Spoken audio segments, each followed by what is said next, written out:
Don't just live for tomorrow, or just live in yesterday. Just be glad for all you have that's in today. Hey everyone, Connie here, and welcome to my blind reaction to My Hero Academia Season 4, Episode 13.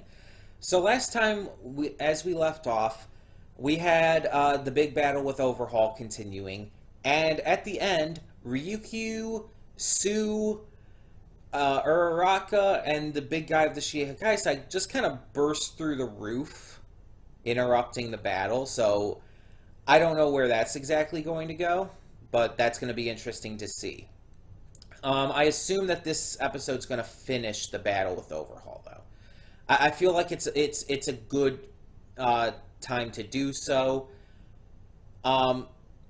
But while I don't know any spoilers, I do know that people freaked the fuck out over this episode.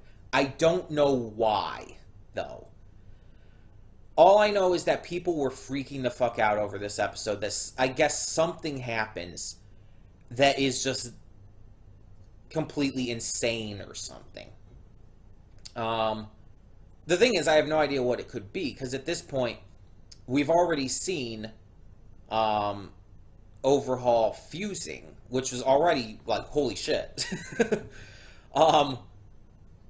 only things I could think of is that it would have something to do with the girl, with Eri. That I had already predicted maybe she could somehow use her powers to give someone their quirk back. Maybe that's what people are freaking out about, or I don't know otherwise. I have no idea where else this could go at this point. I don't know what else would cause people to freak out, because again, we already saw everyone bursting in, and I doubt that would be like that big of a freak out thing for people. Unless maybe a new hero arrives, or someone maybe we've heard about before, or I don't know. I do not know. Or maybe a new villain. I don't... Something causes people to freak out, and it's gotta be big. That's the thing. It's gotta be something really big and special. I just don't know what it could be at this point. But I am very excited to find out. This arc has been fantastic, and I'm glad we are getting into more Ryukyu, Sue, and Uraraka, because I feel they have been shafted a little bit in this arc. And I know that they've gotten plenty of chances to shine, and Kirishima was a big focus of this arc, and Mirio was a big focus, and all of that. But it's like, I want to see still more of them. Nejire, too, of course. And I think we might be able to get that this episode, based on what we saw. So, yeah, the only two things I can really predict for this episode, based on what I have seen, is that we'll possibly, hopefully, get more Nejire, Ryukyu, Sue, and Uraraka, and we'll finally get back to them and everything. But also that it'll finish off the battle with Overhaul. And it might even split the episode half-half with both of those things. Like the first half showing the events that led up to, you know, them crashing in, and the second half of the episode finishing off the battle. Again, this is all speculation, though. I don't know for sure. We'll see. But I'm very excited. Like, this series just continues to impress, continues to be one of my favorites of all time. And I hope that that this arc ends in a very satisfactory way. And yeah, with the timing of it, this being episode 13 as well, by the way, it is halfway through the season, so it is about getting to that time where we do need to finish up this arc and move on to the next one. Get a new opening, all of that jazz.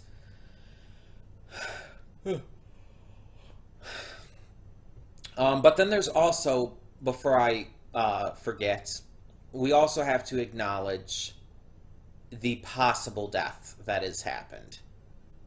Because we have Mirio and Deku's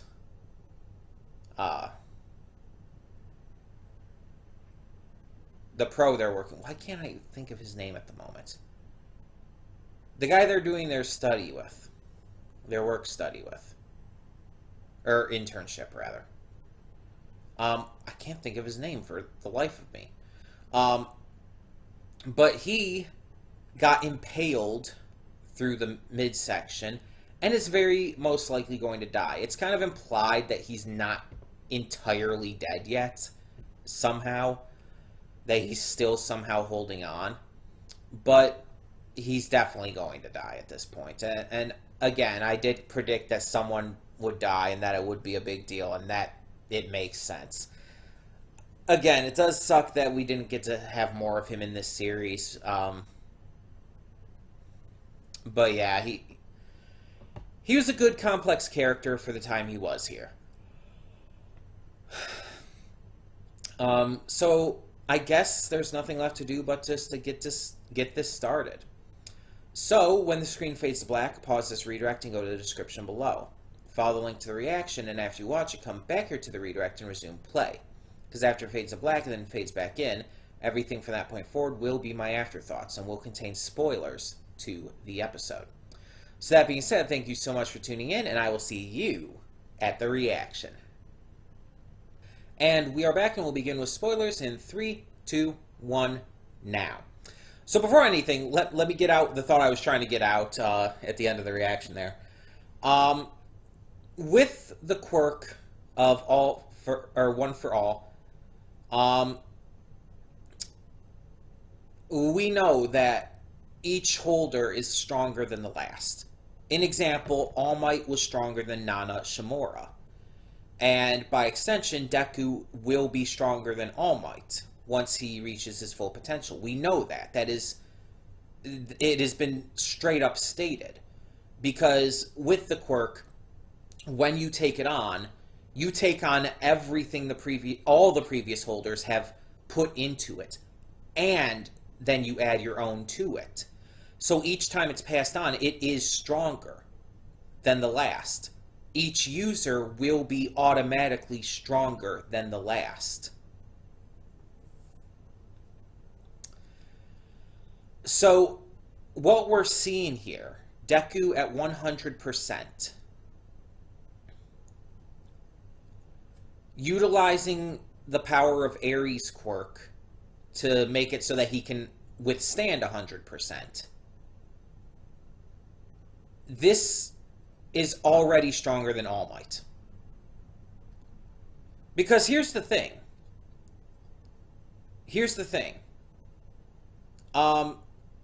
Deku may not be at his peak yet, but in terms of like the current age, he's stronger than we've ever seen All Might in the current day. That's undeniable fact. Meaning that him at 100% in this episode, he is stronger in terms of his quirk's ability, his strength, his speed, all of that stuff that comes with the quirk. It is all at a higher level than we've ever seen All Might in this series. Now, All Might, of course, we know, is not at his best in this series. If All Might were at his peak at some point, we saw him truly at his best, then that would be different. And Izuku definitely is not at that level yet, because he still has a long way to go in his own training, in his own honing of the quirk, before he can reach that point. That's where the series is headed. But it's not quite that far yet. But the point is, he is that fucking strong still. That's undeniable. And that, I truly believe, is probably what people were freaking out about. Seeing him use this 100% combined with Ares' quirk to just basically make him able to go like all out in a way like we've never seen before. And change the preconceived future that was seen by what's his face? Why is his name always escaping me?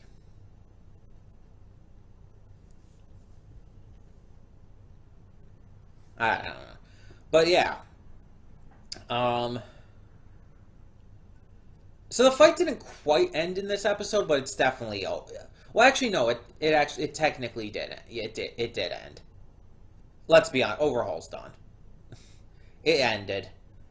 So I was right about that prediction, but I was wrong. We got more Sue, Uraraka, and Ryukyu, but they weren't a focus of this episode like at all. We didn't get to see like a good portion of them. The episode was still mainly dedicated to Izuku kicking Overhaul's ass. We did find out Overhaul's main goal, though. We finally figured that out. Because the boss took him in, he's just wanted to repay him this entire time. And his idea of doing that is by making the Shihakai Sai, the top of the top. And in order to do that, his idea is to utilize Aries' quirk to make two different serums, basically. The first serum would remove quirks, and he'd sell that to the villains. The second serum would restore the quirks, and he'd sell that to the heroes. And like he said, get a monopoly on this entire market, and basically rule the world with this. Unfortunately, the boss was against this because the boss actually had sense and, well, saw people as people. He even said, like, Aries a person. This is not right. It's not right to use her.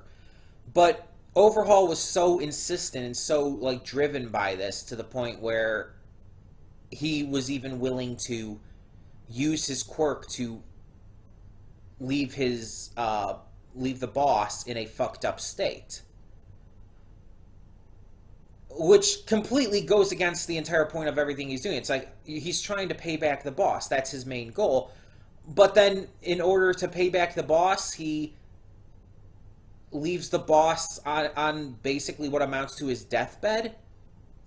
Where's the logic in that? I mean, I guess there is none. I guess just there is no logic in that. That he's gone too far. He's crazy. But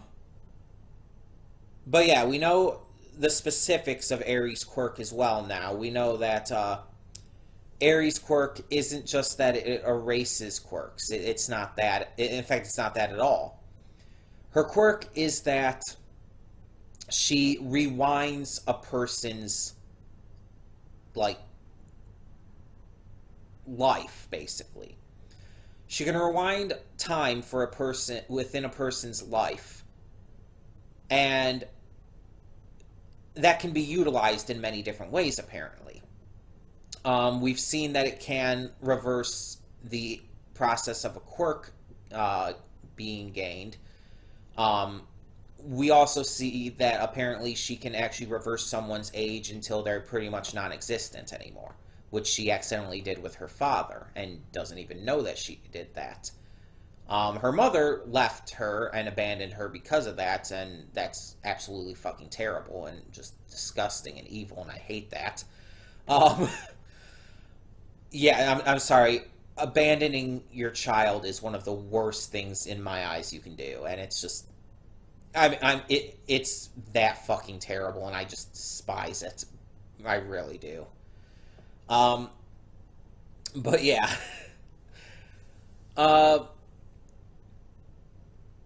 On top of that, it seems like she can reverse time to heal injuries and all as well. So it's like there's a lot of different utilizations for this. And while so many in her life have always called her quirk a curse, Deku in this episode is like the first person to ever truly call it a blessing. And granted, by this point, she's already made the decision to let herself be rescued. Like, that's already happened, but still, it's like, you know that had to be a big deal for her to hear that. Um, yeah, it's just, it's a wild idea for a quirk. And imagine once she gets control of that, like, that's OP. That is an OP quirk once she gets control of that and everything. Um, and I mean, another use for it, I mean, just we saw that she can apparently rip, what's his face, Overhaul and his minions apart from each other after they fused. Because, I mean, she's reversing time to before they fused. So that's a fun utilization of that, too. It's like, it's just insanely OP. Not that that's a bad thing necessarily. Um, I am very much interested to see how that can be utilized in the future. And the thing is, we now have confirmation that she can restore quirks. Mirio can have his quirk restored. The only problem is if she does truly not have control over it, which is pretty obvious. I don't think it's going to be that easy. She's not going to be able to do it just all willy-nilly. So Mirio's probably going to be without a quirk for a while. That's what I would guess, at least. They're not going to be able to restore him right away because she can't just control it. I guess we'll see where that goes. But it's like, yeah, like I said before, everyone is freaking out about this episode.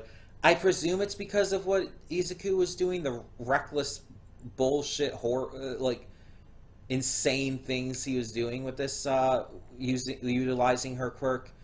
And unlike others, he's not really using Eri per se.